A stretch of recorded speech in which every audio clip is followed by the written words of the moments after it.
Are you sensitive to your environment? I have a quick tip for you. Howdy, my name is Izzy Aldridge. I'm going to show you how to reinforce your aura. We're going to use our hands to do figure eights in front of your body, around your neck, the head, behind you, behind the head, on the sides.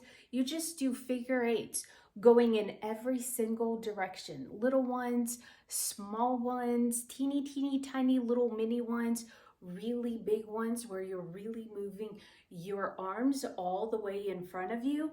Another thing that you can use a selenite wand to create these figure eights, because selenite is very cleansing.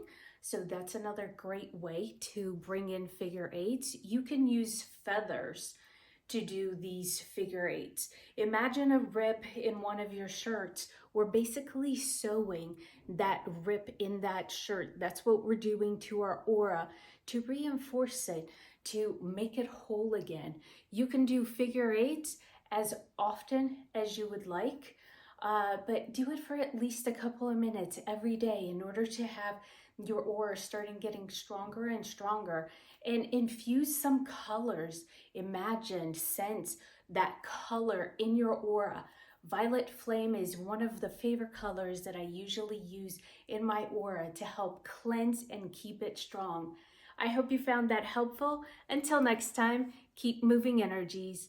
Bye-bye.